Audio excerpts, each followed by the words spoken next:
Bismillahirrahmanirrahim. Assalamualaikum warahmatullahi wabarakatuh.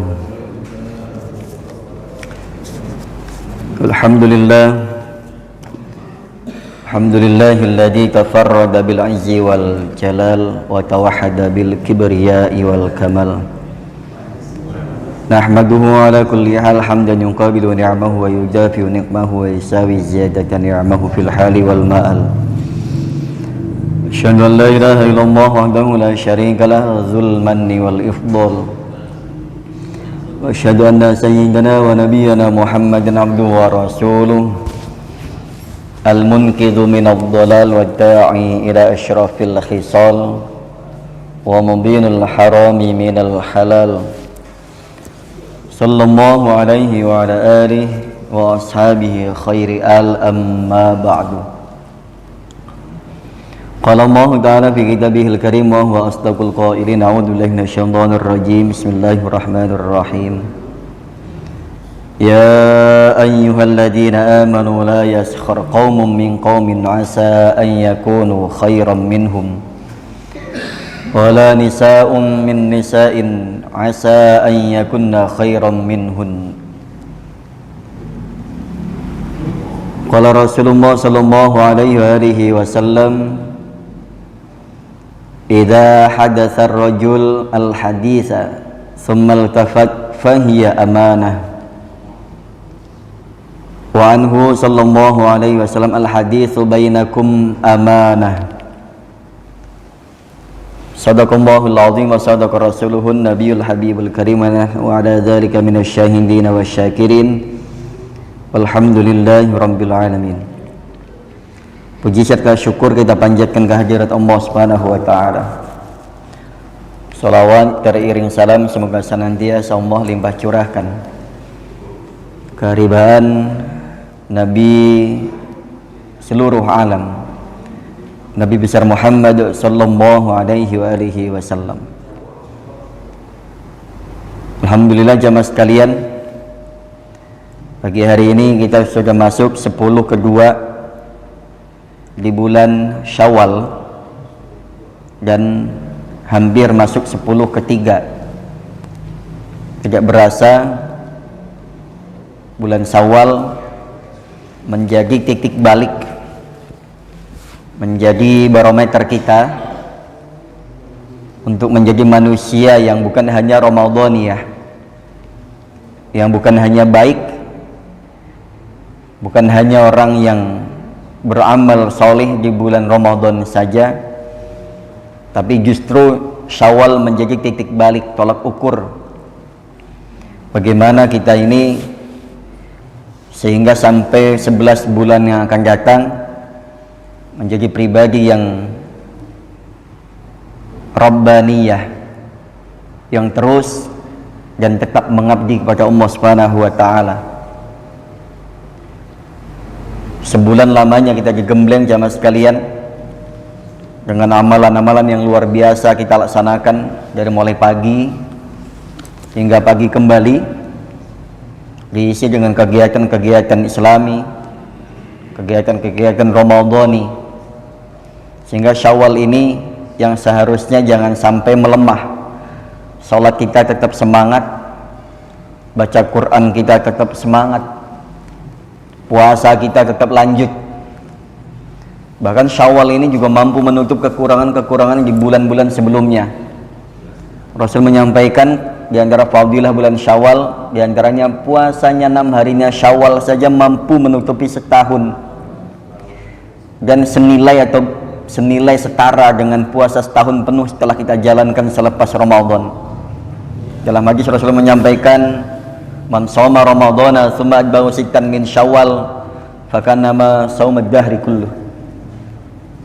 Barang siapa yang berpuasa Ramadan, puasanya maksimal, ibadahnya maksimal, amal solehnya maksimal, kemudian diiringi dengan 6 hari bulan Syawal, baik berturut-turut maupun berpisah. Selama bulan Syawal kita mampu menyelesaikannya, maka faka'annama seperti orang yang puasa setahun penuh. Jamaah sekalian, Bulan Syawal juga menjadi bulan yang disebut dengan bulan yang tumbuh, naik, semakin baik. Sekarang kita perhatikan apa yang harus kita lakukan di bulan Syawal ini sehingga menjadi bulan yang juga memiliki keutamaan dibanding dengan bulan-bulan yang lainnya. Maka kita harus memperhatikan apa yang harus kita jaga di antaranya, yaitu kita harus menjaga etika kita, akhlak kita, dan lisan kita. As-sukhriyah wal istihza, di antara yang harus kita jaga untuk terus konsisten dan komitmen kita kepada Allah Subhanahu wa taala untuk menjadi orang yang baik. Apa itu sukhriyah wal istihza? As-sukhriyah adalah menghina, istihza adalah merendahkan. Jangan sampai di awal bulan setelah Ramadan ini setelah kita bermaaf-maafan, bersilaturahim, tidak ada lagi yang istilah kata ada orang yang al-sukhriyah, yaitu menghina, wal istihza, dan merendahkan. Wa huwa muharramun, dua hal atau dua perkara tersebut itu muharraman, Allah haramkan. Sebagaimana firman Allah Subhanahu wa taala, ya ayyuhalladzina amanu la yaskhar qaumun min qaumin asa an yakunu khairan minhum wala nisaun min nisa'in asa an yakunna khairan minhunna. Ini perintah Allah Subhanahu wa taala dan juga larangannya. Ya ayyuhalladzina amanu, wahai orang-orang yang beriman, la yaskhar, kalian jangan saling menghina, kaum yang satu, min qaumin, dari kaum yang lainnya. Satu jamaah dengan jamaah yang lainnya, satu kelompok dengan kelompok yang lainnya, satu komunitas dengan komunitas yang lainnya, satu kegiatan dengan kegiatan yang lainnya. Karena asa ayyakunu khairam minhum, karena terkadang orang yang kita hina, yang kita rendahkan justru lebih baik daripada golongan tersebut. Seperti contoh jamaah sekalian, dulu ketika Rasulullah dakwah dengan Islamnya, maka orang-orang jahiliyah ini selalu menghina dan mencaci maki Rasulullah, karena Rasul dianggap membawa ajaran baru, dan menghina dan merendahkan Tuhan-Tuhan mereka yang sudah lama mereka sembah, Tuhan-Tuhan yang disembah oleh kakek nenek moyang mereka. Sehingga Muhammad itu saat itu dianggap sebagai orang yang sangat berbahaya untuk keyakinan mereka. Jamaah sekalian, kita juga terkadang dalam komunitas kita, dalam kelompok kita, dalam jamaah kita merasa adalah kelompok kita, jamaah kita, komunitas kita adalah orang yang atau kelompok yang paling bagus, paling baik, paling mengerti atau paling faham dibandingkan dengan yang lainnya. Tapi Allah sampaikan asa ayyakunu khairam minhum. Terkadang kelompok, individu atau siapapun yang kita rendahkan, yang kita hinakan justru lebih baik daripada mereka. Begitupun wala nisaun min nisa'in, begitupun wanita sesama wanita biasanya saling membicarakan satu dengan yang lainnya. Tapi perlu diketahui asa ayyakunna khairam minhunna. Terkadang mereka yang dikucilkan, yang dihinakan, yang direndahkan, yang diremehkan justru lebih baik di sisi Allah Subhanahu wa taala ketimbang mereka yang merasa diri paling benar, paling baik. Wa mana sukhriyah al-istihanah. Mana sukhriyah adalah merendahkan, wa tahqir menghinakan, wa tanbih dan juga mengingatkan alal uyub atas aib-aib wan naqais dan kekurangan-kekurangan ala wajhin yadhaku minhu atas satu sisi yang membuat atau yang dapat membuat orang lain menjadi atau mencibirnya, menertawakannya. Makna sukhriyah Allah Subhanahu wa taala pakai dalam ayat Al-Qur'an karena memiliki makna yang banyak. Makna istihanah menghina, at-tahqir merendahkan, at-tanbih mengingatkan kepada aib-aib dan kekurangan yang dimiliki oleh orang lain, kelompok lain, sehingga hal ini ketika disampaikan menjadi bahan candaan, menjadi bahan tertawaan, menjadi bahan hinaan, dan sangat merendahkan bagi kelompok yang kita hinakan. Jamaah sekalian, ini yang perlu kita hindari. Wa alaihi qaulu ta'ala sayakunu khairam minhum, asa yakunu khairam minhum. Terkadang mereka yang dihinakan, yang direndahkan lebih baik daripada mereka. Ai lastahtakiruhu istisgharan fala allahu khairum minka. Jangan sekali-kali merendahkan siapapun atau menganggap kecil hal apapun, apalagi terlebih terhadap dosa-dosa kita. Kita seringkali menganggap dosa yang kita lakukan urusan sepele, gampang dimintakan maaf, gampang dimintakan ampun, gampang dilupakan. Tetapi terkadang orang yang menerimanya, orang yang kita salahi, yang kita hina, yang kita rendahkan, yang kita caci maki, itu bisa jadi urusannya nanti jadi besar. Seringkali kita merendahkan dosa-dosa kita, padahal kita nggak tahu dosa yang mana yang nantinya justru akan menjadi paling berat di hadapan Allah Subhanahu wa Ta'ala. Kita juga seringkali meremehkan amal soleh, padahal kita nggak tahu amal terbaik mana yang kemudian nanti akan Allah terima. Bisa jadi amal yang kecil, yang seolah-olah tidak bernilai, tapi justru itu akan menjadi amal soleh di hadapan Allah Subhanahu wa Ta'ala. Kita masih ingat bahwa kisah yang pernah kami sampaikan, ada orang yang kemudian pernah suatu ketika datang ke relasi orang tuanya dengan bermaksud tujuan dia akan menagih atau mengambil satu dulu investasi yang pernah dilakukan oleh orang tuanya semasa hidupnya. Kondisi ekonomi yang tidak memungkinkan keluarganya, menjadi orang susah, dia teringat bahwa dulu orang tuanya pernah investasi, nanam saham bareng-bareng dengan kawannya. Ketika ditagih, dikasihlah.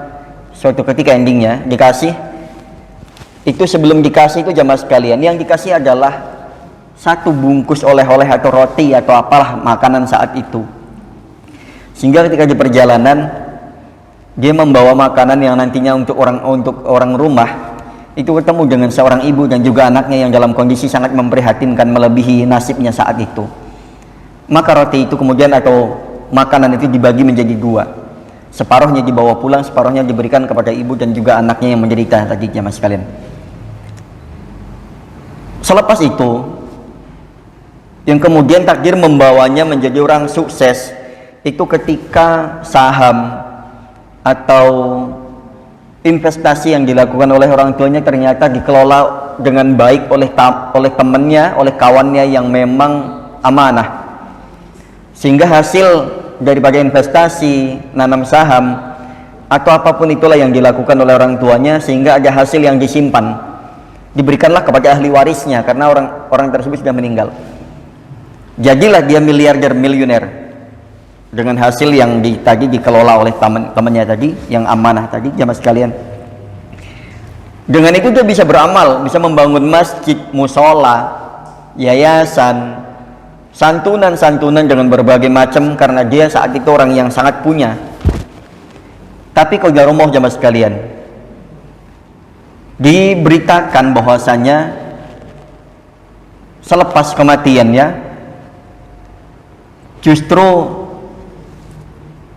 ada yang mendapatkan informasi melalui mimpinya orang soleh itu, diceritakan oleh si fulan tersebut bahwa amalan yang ternyata diterima oleh Allah Subhanahu wa Ta'ala bukan ketika dia membangun masjid saat dia kaya, menyantuni orang-orang saat dia mampu, tapi justru sepotong kue, sepotong roti yang saat itu dalam kondisi sama-sama miskinnya yang diberikan kepada si ibu dan anaknya yang menderita tadi, ternyata doa si ibu dan anak tembus ke langit. Roti dan kue yang saat itu nilainya tidak seberapa justru melebihi nilai-nilai amal-amal yang dilakukan setelahnya dalam kondisi mampu. Artinya amalan itu bukan sedikit banyak yang kita lakukan nilai atau kuantitasnya, tapi kualitasnya yang seringkali Allah lihat. Kita sholat subuh, kenapa sholat subuh bahkan sunnahnya senilai dengan dunia dan seisinya, kenapa tidak sholat isya yang 4 rakaat? Sholat zuhur, sholat asar 4 rakaat. Kenapa enggak sholat maghribnya yang 3 rakaat? Kenapa enggak sholat yang tahajud yang seringkali kita 8 rakaat? Tapi justru sholat subuh atau qobliyah subuhnya yang bernilai dunia dan seisinya. Kalau dinilai dari kuantitas, jumlahnya jauh. Tapi kan juga sering kita abaikan. Karena kita sering meremehkan amalan tersebut, jemaah sekalian. Oke, yang berikutnya, wa hadza innama yuhramu fi haqqin man yata'adza bihi. Fa amma man ja'ala nafsahu muskhiratun wa rubbama fariha biman yasharu bihi kanat as-sukhriyah fi haqqihi min jumlatil mizah. Terkadang kita juga menganggap itu sepele dengan orang yang seringkali kita, wah si fulan, si anu. Yang kita khawatirkan adalah orang yang kita sakiti ini mengadu kepada Allah Subhanahu wa taala. Yang beruntung adalah orang yang kita baiki meskipun kita lupakan kebaikan kita kepada orang tersebut. Yang beruntung adalah ketika dia mintakan kepada Allah Subhanahu wa taala, ya Allah, ya Rabb, dia berbuat baik kepada saya, menolong saya, membantu saya di saat saya betul-betul membutuhkan pertolongan. Dia adukan kepada Allah, ya Allah, muliakanlah hidupnya, muliakanlah kehidupan dunia dan akhiratnya. Masya Allah nih jamaah sekalian. Makanya nanti di akhirat itu akan banyak orang-orang yang kaget ketika dia tidak berinvestasi dalam jumlah yang banyak, ternyata dia akan memanen atau mendapatkan buah yang begitu banyaknya. Karena apa? Karena amalan pahala atau amalan yang kita lupakan ternyata sangat bernilai di hadapan Allah Subhanahu wa taala. Kita katakan sekarang begini, kita membantu orang 100.000 misalkan, tapi dia betul-betul sangat membutuhkan uang itu ketika saat itu, dibanding kita memberikannya 1 juta tapi orang itu saat itu tidak begitu membutuhkan, tentu nilainya akan berbeda. Oke, yang berikutnya, ifsa'us sir. Yang berikutnya setelah asyukhriyah wal istihza, yang berikutnya adalah al-ifsa'us sirri, yaitu mempopulerkan atau menyebarkan rahasia. Ini yang bahaya. Wa huwa munhiyun lima fihi minal ida wa tahawun bihaqqil ma'arif wal asdiqa. Ifsa'us sirri ini menyebarkan, kita jangan sampai ya ada yang sifatnya rahasia kita sebarkan. Wa huwa munhiyun, itu dicegah, dilarang oleh Allah Subhanahu wa taala. Lima fihi minal ida wa tahawun bihaqil ma'arif wal asdiqa. Karena ini menyakiti dan menghinakan hak perkenalan, perkawanan, persaudaraan, nanti akan melukai dan mencederai persahabatan. Kita biasanya cerita sama seseorang nih yang kita anggap kita percaya tentang kehidupannya misalkan, masa lalunya misalkan, nasib dan kondisinya misalkan. Kita cerita dengan orang yang dianggap kita sudah dekat, sudah mampu atau bisa menjaga rahasia, namun kemudian hari cerita itu sampai, kalau untuk perbaikan boleh, silahkan, tapi kalau untuk dalam rangka membuka rahasia, merendahkannya, ini yang tidak boleh. Untuk perbaikan gimana? Kalau dia terus memendam itu menjadi satu masalah, nanti akan jadi bumerang. Maka dengan kita mencarikan solusi, misalkan memberikan tahu kepada siapa yang dianggap bermasalah, nanti bisa jadi. Contoh, kita cerita dengan seseorang, dengan keluhan-keluhannya, kita sampaikan kepada orang yang bersangkutan misalkan, maka jangan disampaikan dan nanti akan dipikirkan nasibnya bagaimana, akan dipikirkan bagaimana kondisi dan kehidupan kelangsungan hidupnya selanjutnya, biar tidak mengeluh misalkan, biar dia rajin misalkan, biar dia tercukupi misalkan, dan lain sebagainya dan lain sebagainya. Yang tidak boleh adalah membuka rahasia dengan maksud dan tujuan menyakiti menghinakan dan merusak persahabatan dan persaudaraan. Nabi menyampaikan dalam sebuah hadisnya, idza hadatsar rajul al hadis tsummal tafat fahiya amanah. Idza hadatsar rajul, ketika seseorang bercerita dengan ceritanya, dengan rahasianya, tsummal tafat, kemudian dia berpaling, artinya dia tidak menyebarkan ke orang lain, fahiya amanah, maka itu yang disebut dengan amanah. Saya cerita ke bapak, kemudian bapak nanti tidak menyebar kemana-mana karena dianggap itu adalah hak privasinya, yang kemudian diceritakan kepadanya menjadi sebuah rahasia, sehingga bagi dia ini adalah tanggung jawab dia untuk menyimpannya, merahasiakannya, menjadikan sebuah amanah. Sekali lagi Rasulullah sampaikan, idza hadatsar rajul, ketika seseorang mendengarkan curhatan, keluhan, rahasia dari orang lain, dari temannya, dari siapapun, summal tapat, kemudian dia berpaling dan menyimpannya rapat-rapat, fahiya amanah, maka itu yang disebut dengan amanah. Wa anhu, di hadis yang lain, al haditsu bainakum amanah, ucapan obrolan di antara kita dalam sebuah komunitas, dalam sebuah kelompok jamaah, itu amanah. Kita ngumpul di warung kopi misalkan, di meja misalkan, di majelis misalkan, seseorang ngomong, Pak, ada info begini, itu hanya lingkaran situ saja, karena dia tidak bilang kalau tolong sampaikan, berarti hanya internal di situ saja. Yang ini harus kita jaga, jangan sampai nyebar kemana-mana, sehingga tidak menyakiti pihak lain. Pak, obrolan nih, satu grup, satu majelis membahas apa misalkan, ya sudah, konteksnya yang dibahas adalah isi permasalahan yang di situ. Jangan sampai nanti melebar kemana-mana. Kalau sudah mulai ada yang mau melebar, nggak usah ditanggepin, nanti jadinya kemana-mana, malah rame bahas yang tidak seharusnya dibahas. Karena sekarang ini sudah mulai latah orang nih, guru majelis taklim bahas politik, meskipun nggak haram juga, apalagi guru politiknya bukan orang politik bahas politik, bukan orang yang ahli agama bahas urusan agama, yang membahas yang bukan haknya, bukan bidangnya, sehingga menimbulkan masalah, kecuali di situ ada pakarnya atau narasumbernya. Satu majelis ini majelis taklim kita hadirkan narasumber, contoh pagi ini adalah spesialisasi hadis misalkan, atau pekan berikutnya adalah spesialisasi fikih misalkan, tematik misalkan, maka itu nanti akan yang kita bahas majelis tersebut, sehingga nggak keluar konteks, nggak keluar arena, sehingga nanti kondusif, ada narasumbernya, dan narasumber kita jadikan narasumber.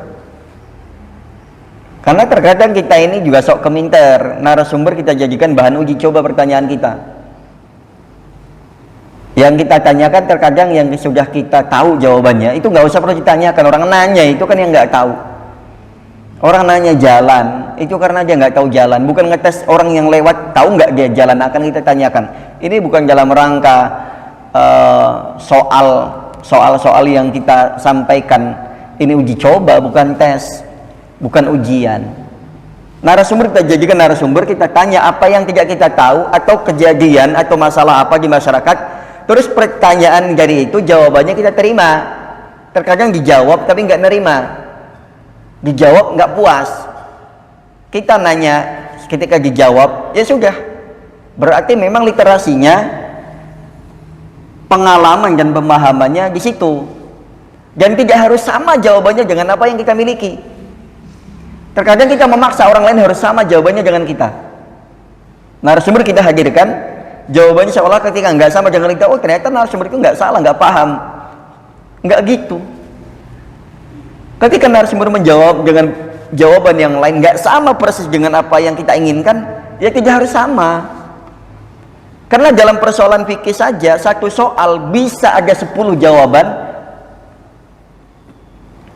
dan 10 jawaban bisa untuk satu soal, atau bisa jadi 10 soal dengan satu jawaban. Jadi nggak harus sama. Buktinya ketika Rasulullah seringkali ditanya, contoh kecil aja, ya Rasulullah, amalan apa yang paling utama? Ini satu jawaban. Tetapi Rasulullah, siapa yang nanya bisa jadi beda jawabannya. Ketika seseorang itu yang bukan ahli sholat, yang dibutuhkan adalah sholat, maka Rasulullah akan jawab amalannya adalah sholat. Ketika orang itu udah sholat ternyata nggak sedekah, dia pelit, maka bisa jadi Rasulullah jawabannya adalah sedekah paling utama. Jadi nggak bisa kita langsung harusnya sholat pak, bukan sedekah. Rasul terkadang menjawab berdasarkan kebutuhan yang dibutuhkan, karena Rasul sangat tahu kebutuhan orang ini apa. Ketika orang itu ahli mabuk misalkan, maka jawabannya adalah amalan yang paling utama adalah meninggalkan minum minuman keras misalkan. Nah, dengan satu soal jawabannya banyak sekali. Nah, kita masing-masing orang kan punya soal, punya masalah. Ketika bertanya pada seseorang dengan kapasitasnya, bisa jadi jawabannya nanti berbeda-beda. Kita yang sudah sholat, bisa jadi nanti jawabannya adalah amalan apa? Amalannya adalah khusyuk di dalam sholat, karena kita kurang khusyuk, karena masih ada yang bercanda misalkan, masih ada yang main-main. Nah, ini berkaitan rahasia. Al-haditsu bainakum amanah, ucapan, obrolan dalam sebuah komunitas, sebuah grup, kalau bisa jangan keluarkan dari komunitas itu, karena ini akan menjadi amanah. Obrolan di antara kita adalah rahasia yang harus kita jaga. Mulai dari sekarang, ayo, saya mengingatkan khususnya untuk diri saya dan teman-teman jamaah sekalian, al-haditsu bainakum amanah, ucapan, obrolan yang kita terima, yang kita dengarkan dalam sebuah grup, komunitas, kelompok, jamaah atau apapun itu, jangan sampai keluar kecuali yang bicara minta untuk disampaikan keluar. Fa'ibsa'u sirri khiyanah, dan orang yang menyebarkan rahasia itu adalah orang yang khianat, wa huwa haramun, dan itu haram. Idza kana fihi idrar, ketika nantinya memunculkan darurat atau bahaya, membahayakan. Tapi kalau tidak bahaya, tidak jadi masalah, tidak jadi soal. Tapi kalau sudah membahayakan, kalau disebarkan kemudian membahayakan, bukan malah memperbaiki, itu yang jadi bahaya. Tapi kalau kemudian kita sampaikan kepada haknya, maka untuk perbaikannya, maka boleh. Seperti tadi contoh misalkan, kita sama-sama karyawan misalkan, wajar ngeluh dengan kondisinya, kita sampaikan ke si bos dengan bahasa yang baik, bos, ini sepertinya perlu ada perbaikan masalah gaji misalkan, masalah upah misalkan. Kalau ternyata memang ngasihnya sudah layak, berarti memang orangnya ini yang ahli ngeluh. Kecuali ngasihnya belum layak, kita sampaikan, oh ya mungkin karena dia butuh buat ini, dia harus ada perbaikan dalam ini, dan perbaikan kinerjanya diimbangi dengan perbaikan salarinya, pemasukannya, sehingga akan nanti balance seimbang. Jangan sampai kita dituntut untuk rajin, dituntut untuk maksimal, yang mana kurang seimbang dengan apa yang dia dapatkan. Ini biasanya mempengaruhi jemaah sekalian. Baik, sementara itu saja. Saya hanya menyampaikan apa yang ada dalam kitab Mau'izatul Mukminin, dalam bab lebih kepada tadi awalnya adalah keutamaan bulan Syawal dan apa yang kiat-kiat yang harus kita jaga, yang harus kita perbaiki, yang harus kita luruskan agar supaya ke depan kita akan semakin lebih baik. Kiranya saya kami sampaikan, kurang lebih mohon maaf. Kita lanjutkan ngopi-ngopi jamaah sekalian, dan dari kami mari sama-sama kita beristighfar kepada Allah Subhanahu wa taala. Astaghfirullahalazim. Subhanakallahumma rabbana wa bihamdika asyhadu an la ilaha illa anta astaghfiruka wa atubu ilaik. Taufiq wal hidayah wa ridha wal hidayah ihdinas siratal mustaqim. Assalamualaikum warahmatullahi wabarakatuh.